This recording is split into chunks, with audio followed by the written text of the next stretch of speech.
Air travel can damage your health. The links between flying and deep vein thrombosis in passengers is well known. But now there are fears for the health of pilots. A government committee is meeting tomorrow to investigate reports that pilots and cabin crew are being poisoned.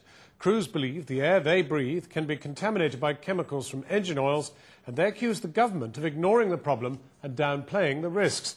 Our science correspondent Julian Rush has seen new scientific evidence that suggests pilots have been contaminated by organophosphates.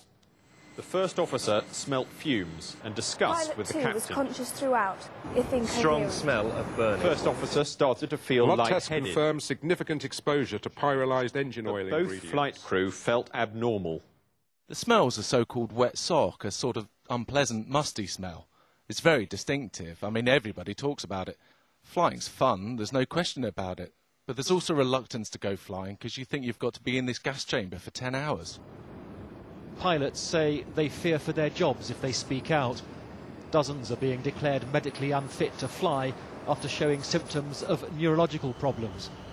The pilots' union BALPA has now collected anonymous reports of nearly 800 incidents of fumes or smells in the cockpit over the past 11 years. The top suspect is the oil used in many aircraft engines. It contains a chemical anti-wearing agent, tricresyl phosphate, or TCP. It's an organophosphate similar to many pesticides and to sheep dip, which has long been known to poison farmers.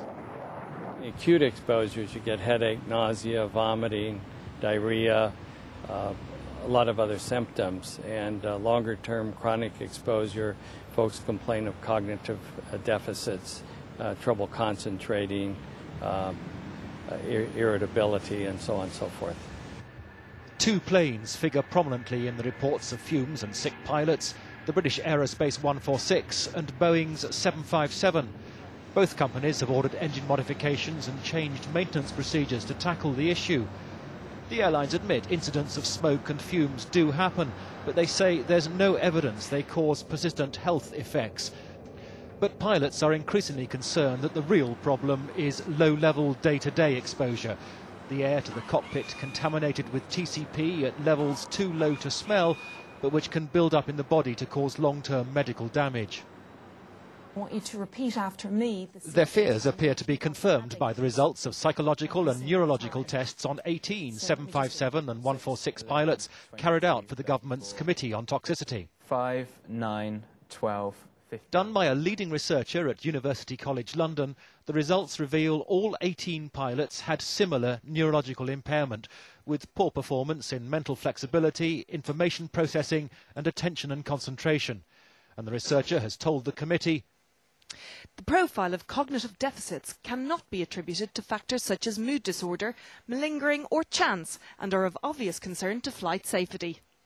The tests don't prove a link to contaminated air, but some of the pilots also had blood and body fat tests for TCP. Several proved positive, including the pilot we spoke to. I was naturally very alarmed when I found out the results. I thought, this is unbelievable. Everybody had the same. It shocked me, deeply shocked me. And to me, that's the proof of the thing, really, because you can't argue with figures, really. So how does oil from the engines get into the cockpit? Well, every airliner flying today gets fresh air in the same way. It's drawn in through the engines, where the spinning turbines compress and heat the thin atmosphere. A small proportion of the hot compressed air is bled off to feed the aircraft's air conditioning system, which is usually around a 50-50 mix of fresh and recycled air. But the fresh air is not normally filtered, so any contamination from leaking oils can form a fine, potentially toxic mist.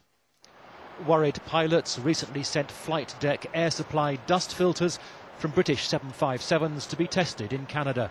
All 4 showed signs of TCP, as did swabs taken from the cabin walls of 757s. That evidence too is before the committee. Mainly they've got to take it seriously. They have got to accept the evidence they've been given, that there appears to be a genuine problem. They need to address it. Roll their sleeves up and get on and find a solution. Our pilots are losing their licences on medical grounds because the CAA and various government departments are doing nothing about it. Doing something would mean funding proper research that's not yet been done, even though the issue was first raised 8 years ago.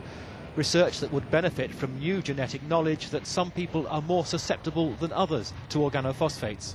A lot of research needs to be done, but it's pretty straightforward. You can lay out what needs to be done in large part. One, we need biomarkers of exposure and determine for certain whether an individual has or hasn't been exposed.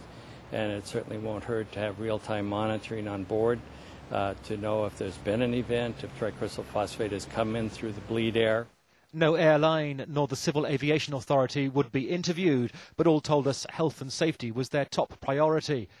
In a sign, perhaps, that plane makers realise there's a problem, Boeing's latest 787 Dreamliner will be the first not to suck in air through the engines. New technologies, they say, drove the decision, not fears of litigation. Julian Rush, on the More 4 News flight deck tonight, Captain Sarah Smith. Thanks, John. And tonight we've got a special report.